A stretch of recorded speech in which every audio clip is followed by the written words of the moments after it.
dejar testimonio de esta conversación con mi amiga Débora. ¡Qué maravilla! Hola Débora, feliz tarde, ¿cómo te va? Gracias, muy buenas tardes y mil gracias por invitarme.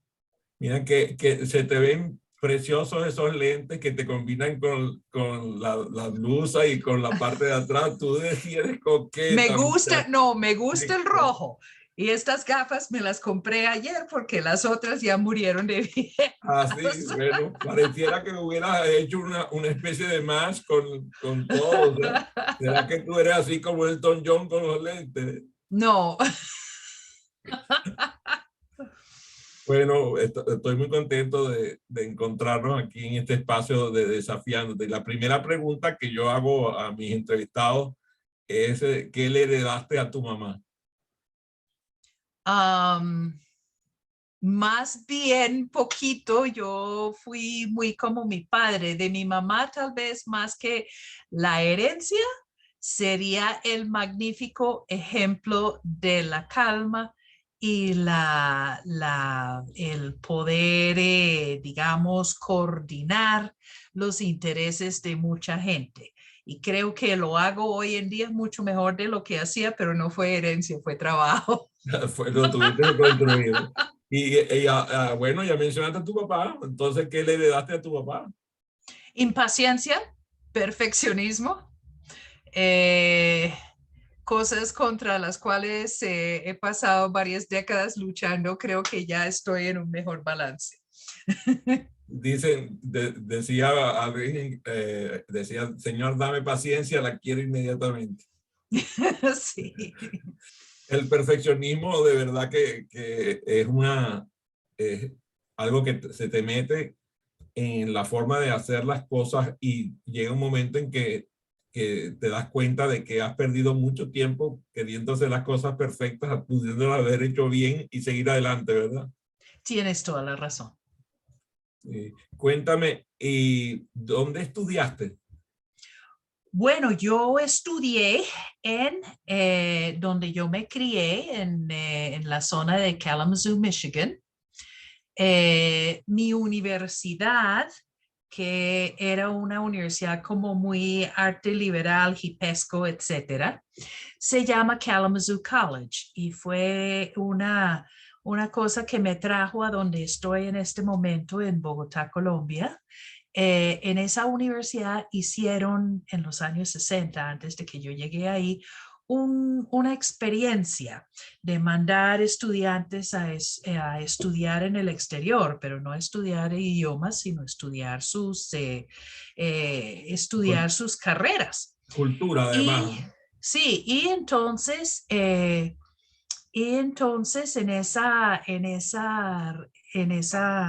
ese primer grupo estaba el hijo de algún millonario y entonces el muchacho le gustó mucho, su papá donó unos cuantos millones a la universidad y todo el mundo hicieron una fundación y todo el mundo estudiaba en el exterior. Estudiábamos trimestres, no semestres, y estudiábamos todo el año, incluyendo verano, que es tradicionalmente las vacaciones de Estados Unidos. Entonces, en el segundo año, uno de los 3 trimestres fue trabajando. Había toda clase de conexiones para muchas cosas. En el tercer año, el junior year, había 3 trimestres, es decir, 2 semestres en el exterior.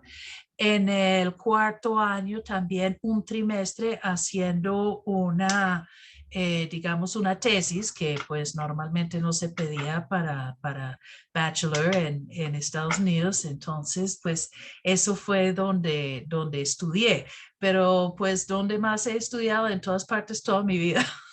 Qué bueno. Fíjate que la experiencia de la tesis es común en Latinoamérica, por lo menos en los países que yo frecuento. En el caso de Venezuela es un hecho. Todas las Sí, carreras para graduarte de la carrera, que por cierto no es como aquí que dura 4 años, allá duran 5 años. sí. Y en el caso de medicina no te cuento, no te quiero decir, por si acaso hay médicos aquí, no se asusten porque la cantidad de años es increíble y la tesis de grado es definitivamente una exigencia de pregrado. No pasa como aquí, en que la tesis normalmente la haces cuando haces el doctorado. Sí. ¿Cuál fue tu primera experiencia laboral? Bueno, mi primera experiencia laboral, curiosamente, fue en colegio. Cuando estaba en mi último año de colegio, ya pues hablaba español bien, etcétera, y no había una clase para mí. Entonces me dieron permiso de ir a salir temprano, como a la 1:30 de la tarde, y yo iba y trabajaba en un programa gubernamental de Estados Unidos que atendía personas que habían sido trabajadores migrantes y ya estaban asentados en la ciudad donde yo vivía. Y en ese programa les daban habilidades vocacionales, relación, pues, o sea, y pues, digamos, las cosas necesarias de lenguaje y cultura para vivir pues ya asentados en un solo lugar. Y yo trabajé en ese programa en mi último año de colegio. O sea que conociste personas de muchos países, ¿es así? Esas personas, la mayoría eran mexicanos. Yo me crié en una zona agrícola, sobre todo de mucha fruta que requería la cosecha manual. Entonces había mucha gente que se había, pues ya estaban asentados en la zona y entonces requerían apoyo para ajustarse y ajustarse pues a otra clase de vida. Muy bien. ¿Y cuándo empezaste a vincularte con la educación corporativa? Bueno, yo toda la vida he estado en educación y mis primeros años en Colombia yo enseñaba en varias universidades y de un momento a otro, pues de pura casualidad, yo estaba buscando hacer un cambio. Di la hoja de vida a una amiga mía que lo iba a dejar con otra persona. Y teniendo la hoja de vida en su casa, su esposo, a quien solo conocía por fiestas, decía, oiga, ¿y esto qué hace aquí? Dijo, no, pues es la hoja de vida de Debbie. Dijo, mira, yo lo voy a llevar. Él era el vicepresidente de una compañía importante de seguros que a su vez fue la matriz de digamos, conglomerado corporativo aquí en Colombia. Lo llevó. A la semana me llamaron, me ofrecieron un trabajo que inicialmente no acepté, que fue jefe de reaseguros por los idiomas, y yo pues dije, no, pues muchísimas gracias, yo llevo X tiempo trabajando, aspiro a otra clase de salario, y la persona que me estaba entrevistando, que era uno de los vicepresidentes, me dijo, bueno, ¿y tú qué más haces? Hablamos como una hora más y a la semana me llamaron para ofrecerme la gerencia de capacitación. qué, qué cambiazo, qué cambiazo. Te Pero siempre reaseguro, había trabajado en el mundo educativo, ¿no? pero está bien, pero te ofrecieron reaseguro, qué carrizo. O sea, de Sí, verdad que suena, o sea, un momentico, ya que viniste a comerte esta hamburguesa, ¿qué tal si te comes este espagueti? O sea, una cosa de acuerdo. totalmente. Bueno, qué divertido. Bueno, fíjate que por lo general las personas de origen norteamericano, su primer trabajo formal, ya no hablando de los trabajos estos que hacen desde chicos, que si un McDonald's o en una tienda o eso, sino su primer trabajo ya, vamos a decir, profesional, lo tienen con una empresa o nacional norteamericana o internacional norteamericana. Mm. Muy interesante que tú fuiste a dar a una empresa nacional colombiana. Es un, Pues sí, sí, pero era sigue siendo una magnífica compañía. En ese momento, pues obviamente creció mucho. Yo duré ahí 33 años. Hoy día es un conglomerado con presencia en varios países de Centroamérica, en Colombia, Ecuador. Tenían hace pues años en Venezuela que obviamente cerró y pues se fue creciendo no, no primero. te agradezco el obviamente, no te lo agradezco. No, obviamente no por ti, obviamente por las razones sociopolíticas del momento. Y entonces fue una cosa magnífica porque en cierta manera yo pude ir creciendo con la compañía, ¿no? Sí, María Ángela se voltea y voltea la carita así como diciendo, mejor pásame la salsa. Como decía una publicidad muy antigua en Venezuela, mejor no hablamos del tema porque empezamos a ponernos un poquito rojos. Fíjate, tú y yo nos conocimos en lo que era STD. De acuerdo. Si no me equivoco, en Orlando, Florida, fue nuestro primer encuentro, si mi memoria no me falla. Y tú eras una asidua en ASTD. Te deberían haber dado a nosotros A los dos, nosotros. nos deberían dar un premio por continuidad en ASTD, porque prácticamente tenemos décadas ahí metidos.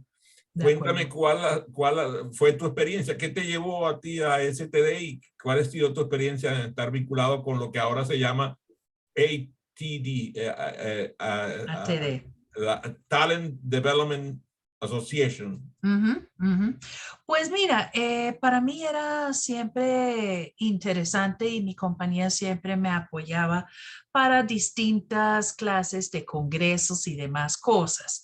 Yo en un principio de mi carrera, digamos, en desarrollo organizacional, yo fui a varias distintas clases de cosas, algunos grandes, otros chiquitos. Ya cuando me fui a ATD, antes a STD, yo dije, no, esto es el enfoque hacia mi trabajo en vez del general de talento humano, sí, como Sherm y otros, porque yo siempre trabajaba específicamente en la parte de formación organizacional. Y entonces ahí conocí a muchísima gente como tú, que aunque no nos veamos frecuentemente, los quiero como amigos y colegas personales de muchos años. La parte de relacional, del networking, también pues en la época que pues antes de Internet, la bibliografía, la compra de libros, entonces uno salía y llevaba toneladas de libros para la casa, para estudiar y conocer a muchísima gente de muchas partes. Eso para mí fue súper importante y de verdad pues hay mucha gente de no solo colegas, sino amigos en los estudios de investigación y con el paso del tiempo también conociendo mucha gente que está ahí también como conferencistas que se han convertido en amigos también a través de los años, ¿no? Sí, la verdad es que ahorita estaba pensando que el culpable era Alfredo Castro, porque la verdad es que Alfredo fue el pivote de todos nosotros, era el que organizaba Latinoamérica dentro de TD, que te voy a decir que organizar a los latinoamericanos no resultaba una No. tarea muy fácil, pero él hizo un trabajo extraordinario y lo sigue haciendo porque sigue vinculado. Ahora ya no vive en Brasil, ahora vive en los Estados Unidos, pero sigue vinculado y en estos días hablando con un amigo mutuo, Íñigo, Sí, también otro amigo de... estuvo haciendo el papel de director de Relaciones Internacionales. Hablábamos precisamente de eso, que el networking que los latinos que atendemos a ATD, además yo tengo la suerte que vivo aquí a pata de mingo de la oficina de ATD y la mayoría de los congresos, parece mentira, se realizan aquí en el Centro de Convenciones de Washington. Que por cierto fue la última vez que te vi en el Congreso en Del Washington. 19, Sí, sí. fíjate, ¿qué ventaja te trajo a ti en lo personal el haber acudido a esos eventos? En lo personal, yo diría varias cosas, pues primero, pues esas conexiones profesionales que se han convertido en amistad, a diferencia pues de los temas netamente Profesionales. digamos, profesionales. Tengo, o sea, uno conoce gente a quien puede mandarle un WhatsApp, mandarle un correo, hacerle una llamada, decir, y por muchos motivos, ¿no? Y entonces, pues me ha parecido en lo personal tal vez lo más valioso de todo. Ok. Am, Ahora estás como consultora independiente, es así, ¿verdad? Sí, es así. Yo trabajé con empresa la mayor parte de mi vida, pues, como les comenté, entré un poco por accidente al mundo de formación organizacional en el 82. Trabajé 33 años con ese conglomerado, ese grupo, los primeros 14 años como gerente de formación de la aseguradora y los últimos 19 como la fundadora y luego directora de la universidad corporativa que atendía a todas las empresas del grupo. Salí ahí en el año 15. La política era que cuando nos llegaba la edad de jubilación, pues uno presentaba sus papeles y apenas salía la pensión, pues se iba. Y Colombia sigue teniendo edades muy jóvenes para jubilación. Al salir de ahí ya estaba pues empezando a pensar que iba a trabajar digamos, con un colega mío que tiene una compañía de consultoría y me llamaron de la Petrolera Nacional de Colombia y entonces entré ahí también como directora de la Universidad Corporativa. Y luego en un papel más de consultoría técnica en formación y ahí estuve 3 años más, o sea, a partir del año 19 ya empecé a trabajar de manera independiente. Bien, por cierto que verás la sonrisa leve que mostró Carlos Urbina cada vez que nombraste la palabra universidad corporativa, porque esa es su especialidad. Él Ah, qué bien, Carlos. un Mucho que consultor, compartir. un consultor precisamente en creación de universidades corporativas y ha hecho trabajo extraordinario, entre ellos, para nuestro orgullo, la Universidad Corporativa de Misiones International. Qué Um, bien. Fíjate, tú hablas de educación por resultados. Ujú. Por favor, para efecto de este grupo pequeño que estamos aquí, que está María Ángela Valecillos y también Francisco Duarte. María Ángela está en Tampa y Francisco está en Miami. Francisco es un empresario muy exitoso. Su empresa atiende clientes en 8 estados de la Unión Americana y también en otros países de América Latina. María Ángela está recién llegadita a los Estados Unidos con intenciones de desarrollar su carrera profesional dentro del estado de la Florida por ahora y atendiendo a algunos clientes en Venezuela y otros países de América Latina. Me gustaría que nos digas qué es eso de educación por resultado y cómo se mastica eso. Bueno, esa es una muy buena pregunta. Muchas gracias. Pues yo diría que el resultado es el resultado de la organización, o sea, de qué manera aportamos a los resultados de la organización en cuanto a a los mismos indicadores de la organización o de pues la parte de la organización donde estamos desempeñándonos, bien sea operaciones o ventas o lo que sea. Eso ha sido una manía mía de todos estos años. Precisamente, tal vez yo diría que soy muy afortunada. Yo entré a una empresa grande y poderosa que se convirtió en un grupo grande y poderosa en un momento que no estábamos tan atapagados como estamos en este momento, como corriendo para aquí, para allá y para no sé dónde. Y entonces tuve la oportunidad de crecer con la empresa y yo tenía un nivel de ejecutivo senior. Entonces, yo saliendo del mundo educativo, entré a una empresa y tal vez mi mayor punto de aprendizaje e interés en eso inició en el comedor ejecutivo. Yo me sentaba todos los días con mi colega, fui la única mujer ejecutiva cuando yo entré y después de unos años, pues estamos hablando de años 80, éramos dos.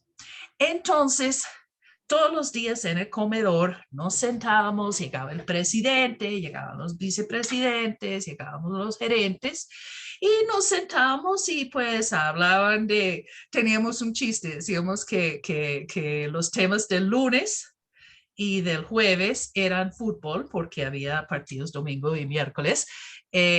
Martes y jueves cosas varios y viernes sexo. Pero de todas formas había mucha conversación y entonces uno empezaba a ver qué le dolía, qué le preocupaba, qué le molestaba, qué le estaba trasnochando a un colega, a otro, a no sé qué.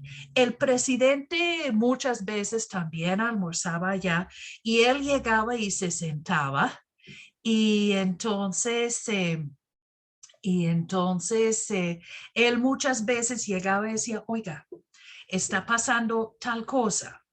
¿Usted qué opina? ¿Usted qué opina? ¿No? Y entonces todos estamos ahí comiendo y opinando y si usted fuera yo, ¿qué haría en este caso? Y cosas así.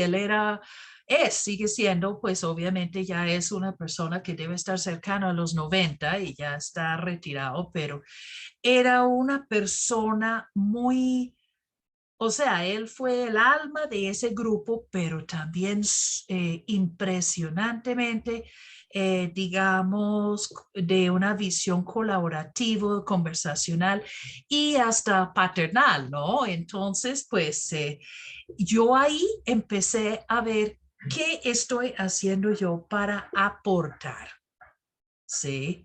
A esta empresa con lo que yo hago.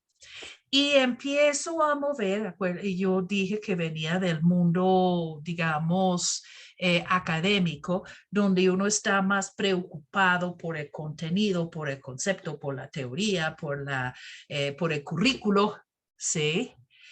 A ver cómo se hace para trabajar, digamos, más en aportar a una empresa. Entonces, eso fue, yo diría que gran parte de eso salió de comedor. Y luego empecé a encontrar libros, porque yendo, escúcheme, a ATD, entonces pues empezaba uno a ver temas de medición, temas de valoración, otros temas, y nuestra profesión también se ha ido, bueno, perdonen la redundancia, pero profesionalizándose también con el paso del tiempo, ¿no es cierto? Así es. Entonces, uno empieza a ver ya más estrategia, más planeación y menos la parte operativa de la formación que mirábamos hace 30 años, más de 30 años. Sí, con Entonces, los modelos más jerárquicos, de más operativos. acuerdo, de acuerdo. Entonces yo empecé a interesarme y como yo era una alta ejecutiva de mi organización, que no pasa en todas partes, ¿no? Muchas veces toda la parte de formación es como el primo pobre de recursos humanos, pero como la Y es el estructura, primero al que le dan el machetazo cuando van a cortar presupuesto. mira, en 33 años, Adrián, jamás me quitaron un peso. En los años Bueno, yo te voy a bien decir una cosa, duros, yo si fuera tu jefe, querría morir de forma natural y no por la lengua tuya. ay, Dios mío. No, pero mira, a mí en los años más duros me dijeron, haz lo mejor que puedas con la misma plata que tuviste el año pasado, pero a mí jamás me quitaron un peso de presupuesto de un año a otro, porque se creía en la formación, pero se creía en la formación porque también había resultados visibles, ¿no? Fíjate que me hiciste acordar de un amigo que se llama Keith Ferrazzi. Ujú. Él tiene un libro que se llama Nunca coma solo.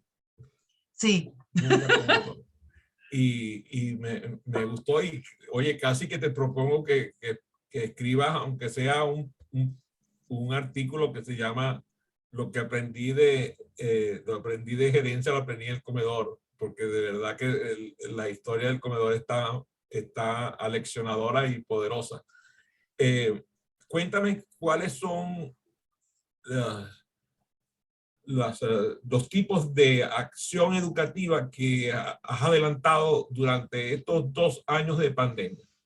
Bueno, en estos 2 años de pandemia, pues obviamente las cosas han cambiado mucho y yo tengo una gran cantidad de cosas que me interesan.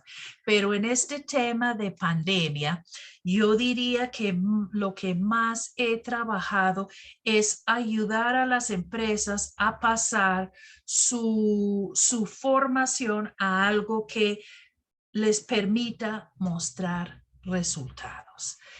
Lo que más pasó en la pandemia, pues obviamente histeria existencial para todo el mundo y obviamente la pregunta para la gente de formación es, ¿y usted qué hace para ayudarnos a salir de esto? Y ya se ha empezado a entender que si usted no puede mostrar algún resultado, lo más probable es que lo reemplacen por el jefe de compras, porque simplemente comprar servicios de terceros para enseñar una cosa o enseñar otro lo puede hacer cualquiera. Y entonces, pues, ¿qué es lo que yo puedo hacer dentro de la empresa que no podemos conseguir afuera? ¿Sí? Y pues a mí me parece que esto ha sido muy interesante. En estos últimos años también, complementario a eso, yo en el 18 y 19 hice una certificación en 70-20-10 con el Instituto 70-20-10, hoy llamado Toolset. Y eso fue una cosa súper interesante porque también tienen la visión de la formación no como una cosa aparte, sino embedido dentro del trabajo. Y posterior a eso, también en el 20, hice también una certificación con una persona que admiro mucho, que se llama Robert Brinkerhoff, que trabajaba el tema que él llamaba High Performance Learning Journeys, o sea, caminos de aprendizaje hacia el alto desempeño. Y esas dos cosas me dieron algunas otras herramientas para ofrecer a otras personas y decir, bueno, ok, ¿qué es lo que vamos a hacer que se demuestre mejor, perdónenme, se demuestre mejor en los resultados organizacionales? Y uno empieza a hacer preguntas que para mucha gente es compleja. No es que vamos a enseñar, no es que van a estudiar, no son las estadísticas operativas de toda la vida de cuánta gente asistió y cuántos terminaron y si les gustó o no les gustó, sino qué vamos a cambiar por este medio. Entonces, pues, en términos muy corticos, Está bien, me gusta porque eso me permite hacerte la próxima pregunta. dime. Si estuviera entrevistando CNN, que como sabes necesita respuestas muy asertivas y directas, ¿cuál sería el core de lo aprendido con ambas certificaciones? Yo diría que el, el trabajo es el ámbito real, nativo, originario del aprendizaje. ¿Sí? O sea, uno aprende trabajando y el aprendizaje no es algo aparte del trabajo, sino una parte integral de que muchas veces no sucede en un salón, no sucede en un computador, sino sucede a través de otros procesos. Diría que ahí también el papel de la retroalimentación inmediata y constructiva del jefe también es una parte súper importante para los logros, porque nosotros no podemos estar en todas partes. Fíjate que me pasó hace ya algunos años atrás que un director de una compañía, la más grande del mundo en ese negocio, entró a la sala donde estábamos haciendo un proceso de educación y quiso sacar a una gerente que estaba en el programa. Y cuando yo lo detuve, le dije un momentito, ella estaba en el programa. Imagínate, estamos hablando de que era el top directivo de la empresa. Yo le dije que no, Sí, que ella no podía salir. claro. Entonces él me contestó, es que yo la necesito porque el trabajo es el que paga este programa. Y yo le dije, creo que usted está en un conflicto cognitivo importante entre lo que es el trabajo y lo que es el aprendizaje. El que está aprendiendo está trabajando. Hágame el favor y espera que ahora en el break ella va a ir a su oficina, se lo garantizo. No le gustó, pero digamos que se lo debía haber dicho muy convencido de lo que estaba diciéndole, porque se retiró y después ella fue como lo prometido, fue hasta su oficina, pero era eso lo que tú estás diciendo. Tienen el entendimiento de que cuando la persona está tomando un programa de educación, está aprendiendo, no está trabajando. Como si el trabajo es una cosa y el aprendizaje es otra. Cuando hay esa dicotomía, definitivamente los resultados van a ser muy precarios en el proceso de aprendizaje. Birkenkopf, por cierto, habla sobre la decisión personal ante la decisión corporativa. Es importante que la persona que está en un proceso de educación corporativa tenga responsabilidad personal en el proceso que está realizando. O sea, eso es definitivo. Claro. Y si no hay responsabilidad personal, no va a haber modificación en los resultados. Eso te lo garantizo. No hay responsabilidad, no hay posibilidades de modificar los resultados. Y si se modifican temporalmente, pero van a vivir un efecto péndulo. Cuéntame qué va a pasar en el 2022 distinto por ti. Distinto por mí. A Claro, ver, ¿qué le vas a todavía aportar? ¿Qué le vas a estoy en... aportar? ¿Qué le vas a aportar a la humanidad a través de tu trabajo? Pues yo espero seguir aportando, espero seguir aportando a mis colegas del mundo de la formación corporativa. Otra cosa es que estoy empezando a trabajar también un poco más de manera pro bono con algunos programas donde creo que ya estoy en la época de la vida, que esto me toca de poner también mis conocimientos y habilidades a la orden de algunos proyectos más sociales que me parecen importantes. Y estoy en este momento trabajando con una colega y amiga en México en un programa digamos, de empresarios. Pero pues hay otro aquí en Colombia que aún estamos en conversaciones. Entonces, yo creo que en donde, o sea, mi enfoque en este momento de resultados empresariales a través de la formación y desarrollo sigue siendo vital e importante en este momento, pero también quiero empezar a tomar una parte de mi tiempo para temas un poco más sociales sin estar pensando en remuneración.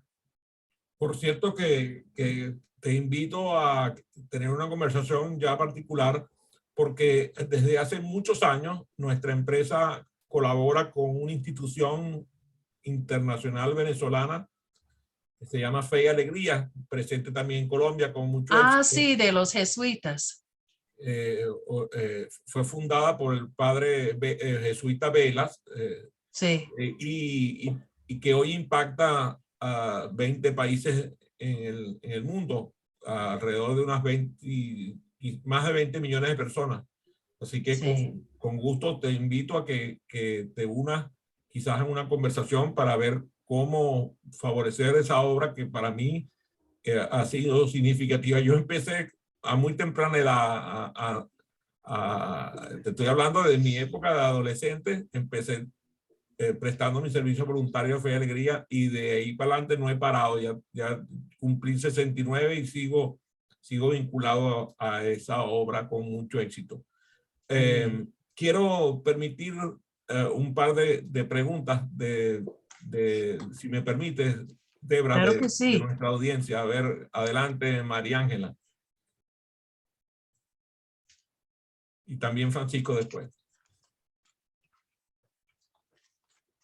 Ya casi abre el micrófono, se No, pelea con el no, no, micrófono. no, no me hacía caso aquí. Hola, ¿cómo estás? Gracias, Jotén, gracias, Debra. No, un placer. Súper enganchada con el tema porque es un área que yo estoy loca por incursionar y hacerme grande así como tú. Y me gustó mucho eso de la idea que te está insinuando, Cotén, de que hagas tu libro de esas experiencias en el comedor, porque ya el título lo tienes.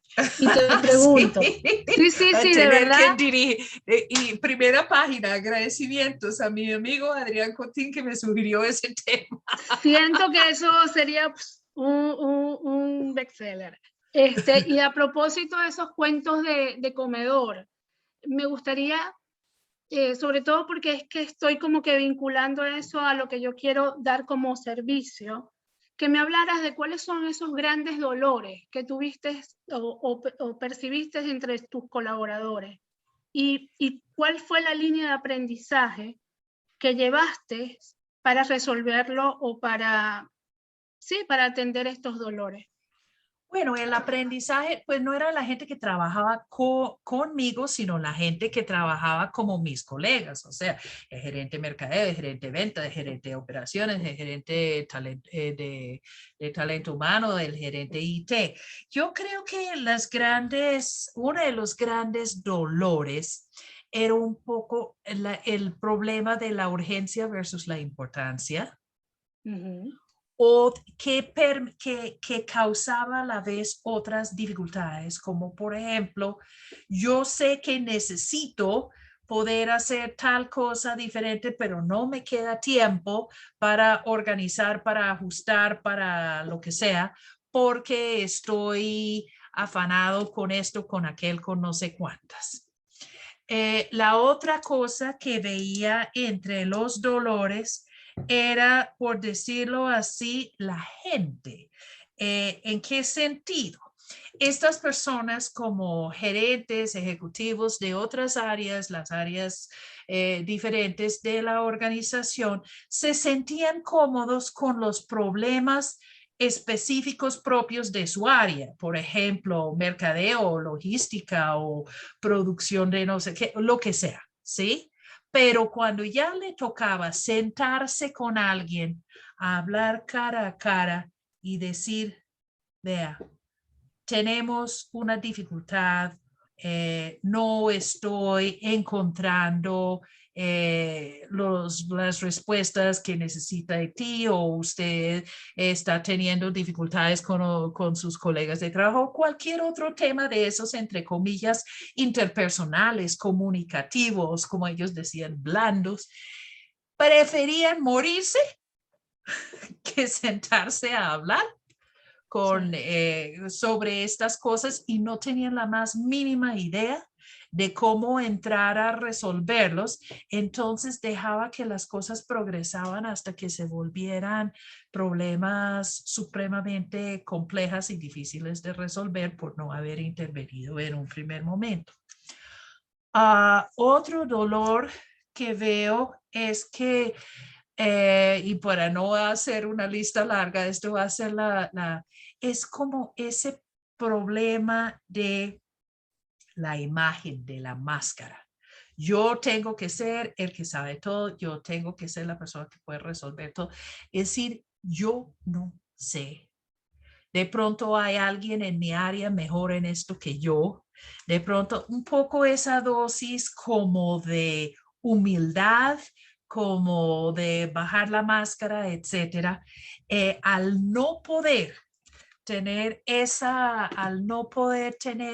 capacidad, también mucha dificultad. Obviamente, pues también las cosas, la presión por resultados y todo, pero eso ya lo sabían manejar. Los otros dolores diría yo que fueran otras cosas, porque igual se vende más, se vende menos, se produce más, se produce menos, sale un nuevo programa de tecnología informática y sale bien o regular o mal, pero algo pasa, ¿sí? Estos otros temas los vi a través de los años mucho más importantes. Gracias por la pregunta. Gracias. Gracias a ti, Debra. Creo que ya tienes el primer capítulo listo. Mira, esta mañana le escribí a mi amigo Amancio Ojeda porque él habla del impostor, ¿no? Entonces, él habla del miedo a mostrar imperfecciones, el miedo a perder posición social, la incapacidad para valorar de manera racional y una cantidad de cosas que tienen que ver con el síndrome del impostor. Y entonces yo le escribí y le digo, las tengo todas. Creo que me voy a declarar un maestro impostor. De ahora en adelante tengo un nuevo doctorado, doctor en impostura. Me declaro impostor. Adelante, Francisco.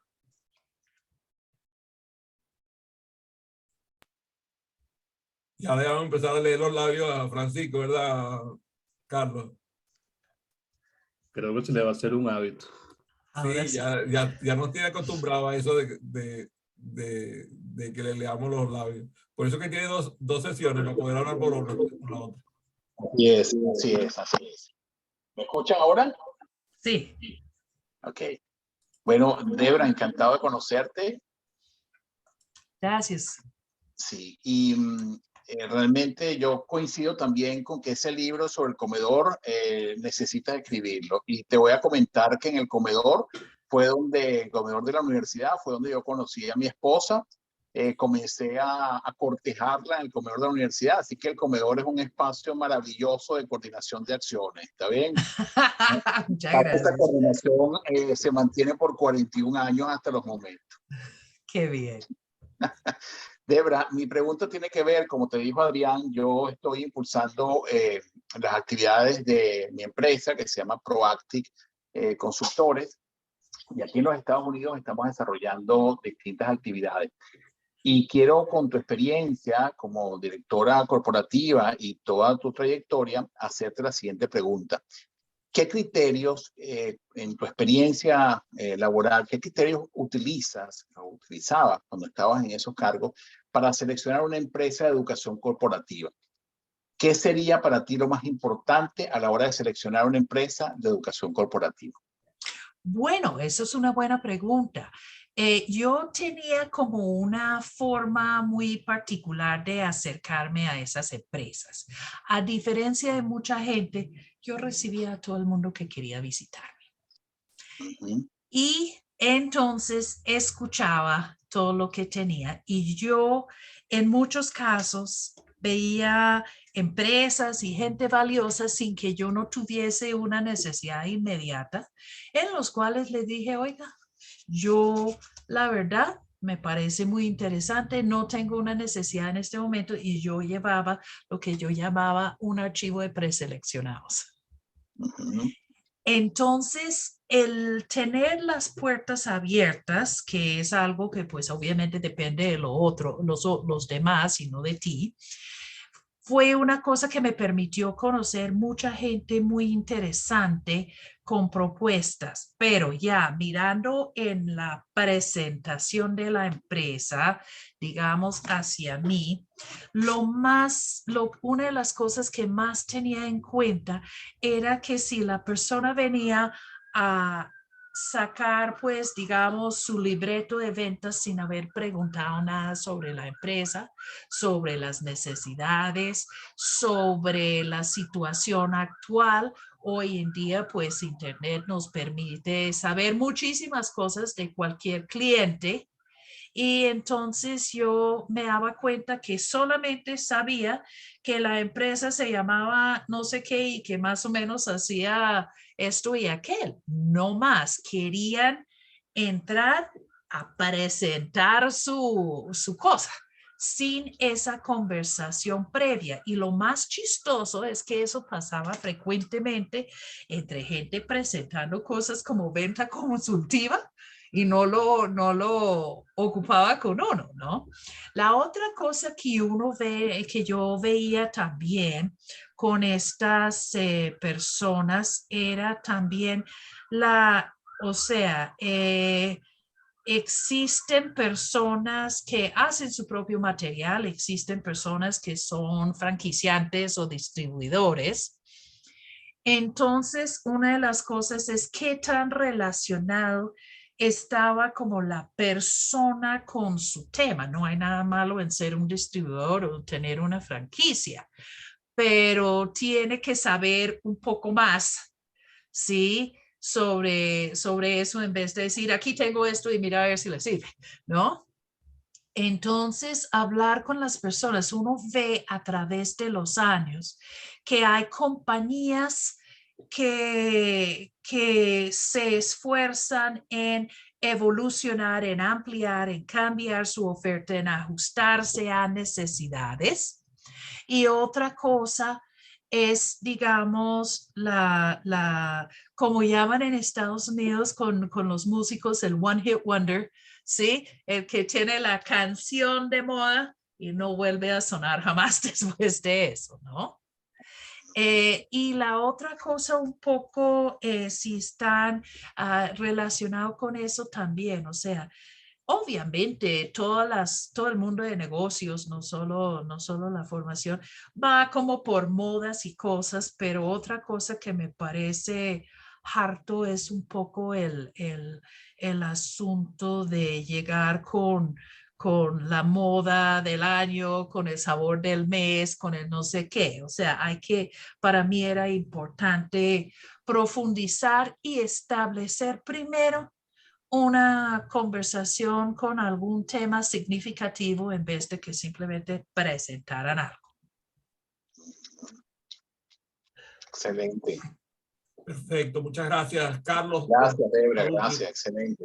Un gusto. Hola, Debra, un gusto. Carlos, ¿cómo está? Bien, ahorita hablabas de las bibliotecas y eso me sonó así como que el pasado y me hace recordar que dándole unas clases a unos adultos mayores, y cuando hablo de adultos mayores hablo de 73 a 84 años.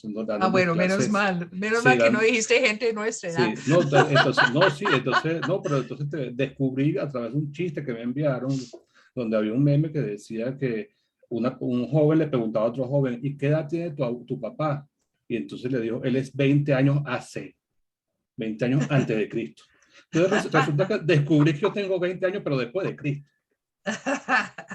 Entonces te hago ese approach porque quería preguntarte, de toda esa experiencia que uno trae de muchas cosas en el mundo vivencial, y nosotros conocemos el valor de la información que encontramos en Internet porque vivimos un mundo de bibliotecas donde era más difícil lograr la información, por lo tanto valoramos mejor eso. Después de toda esa experiencia que acumulaste y posterior a 20 meses de pandemia con la cuarentena y todo esto, en las universidades corporativas, si tuvieses que decir cuáles son las 4 mejores prácticas que tendría que tener una empresa, ¿cuáles dirías que son? Wow, una pregunta.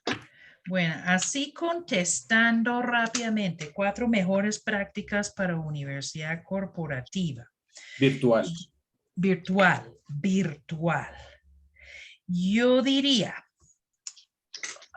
voy a usar un tema un término que creo que ustedes conocen, pero si no, pues me preguntan. Yo diría como un ecosistema educativo donde hubiese una cantidad de recursos.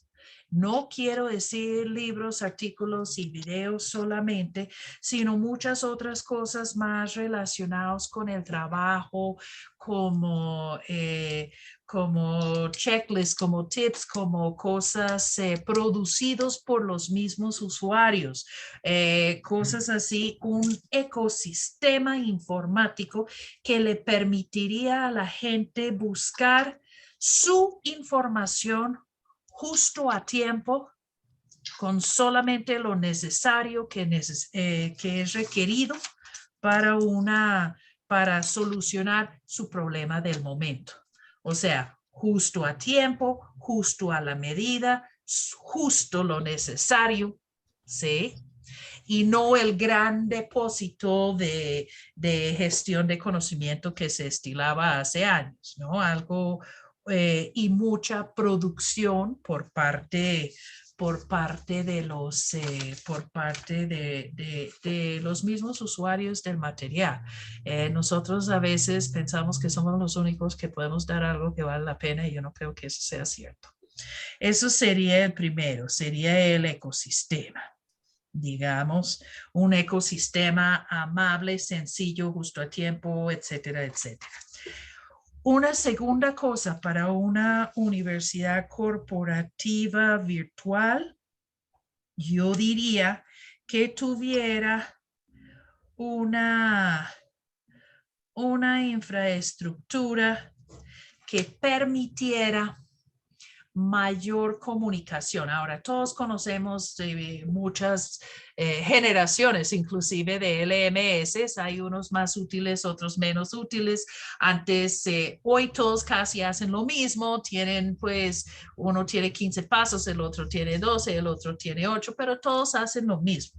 Pero algo que sea funcional para la empresa y, más importante aún, para los usuarios, que pueda relacionar la parte de desempeño individual y de pronto de equipos que nos lleva a necesidades reales de formación, que tuviera ese ecosistema que acabo de mencionar, que incluyera de alguna manera la comunicación, digamos, con los jefes inmediatos de nuestros usuarios, y que también tuviera la manera de interrelacionar también los indicadores, digamos, no solo generales de la empresa, sino las del área en el cual yo me estoy moviendo, ¿no? Entonces, si yo estoy trabajando, bueno, voy a coger un ejemplo sencillo en ventas, que yo pueda tener información sobre los productos que yo manejo, la región donde yo trabajo, cosas de estas, y que esa infraestructura, llámese un LMS, llámese otra cosa, que fuera funcional y amable para los usuarios, de manera que lo busquen usar y no que hay que darles cursos para usarlo y luego seguir mandando correos insultantes diciendo usted no ha entrado a mirar no sé qué, no sé cuántos. Esos serían dos. Tercero, yo diría, y eso es súper importante, que la gente que trabaje con la universidad corporativa tenga una mejor visión de formación virtual, que sea de utilidad, llamativo para la gente, que sea funcional. Recomiendo, si no lo conoces mucho, a Michael Allen. Yo me entrené con él hace muchos años. Meaningful, memorable, motivational, ¿sí? Porque el problema que yo veo en la virtualidad es que la mayoría de la gente se deja deslumbrar de una manera sencilla, y si encuentra algo visualmente llamativo, dice, no, qué maravilla el programa. A ver, ¿Qué tenemos que enseñar para quiénes? ¿Por qué? ¿Qué queremos que se logre? No sé qué. No es que yo acepte lo que me presenten, sino que yo pueda evaluar mucho mejor, evaluar muchísimo mejor la formación virtual que yo pueda, la que voy a comprar y utilizar, y no simplemente ofrecer, recibir la primera cosa que me mandaron porque me parece bonito. Y eso es súper importante. Ahora, hay muchas cosas ya que uno no puede salirse un poco de lo que antes era el típico curso virtual y trabajar otra vez, y vuelvo al tema del ecosistema, coger pues muchas cosas de muchas partes. Esos son 3. Me preguntaste por 4. Yo diría que es importantísimo también que la universidad corporativa, sea presencial, virtual, híbrido, lo que sea, tenga una relación cercana con el CEO y los ejecutivos senior de las áreas importantes, núcleo de la empresa, para que la universidad atienda a sus necesidades y no vaya saliendo simplemente a lo que a mí me parece importante, porque yo trabajo es para ellos y ellos son mi junta. Me deben exigir, me deben criticar, me deben guiar, me deben decir, vamos para acá, ¿usted cómo nos va a ayudar a llegar hasta ahí? Esa junta, por llamarlo así, puede no ser una junta en el sistema, de la manera legal, puede ser un comité asesor, como se llame. Eso es importantísimo para cualquier universidad corporativa. Magnífico, Debra. Muchas gracias Gracias, Debra. por Con tu gusto. amplia respuesta, muy aleccionadora. Por cierto que estoy seguro que Carlos va a pedir copia de la grabación de esta sesión. Podemos hablar en cualquier momento, Carlos. Seguro que sí. Sí, ahorita Esa es una pasión compartida. Les comparto los contactos. Fue un gusto, un placer, un honor contar con su presencia. Dejo de transmitir para despedirnos en privado. Ok, gracias.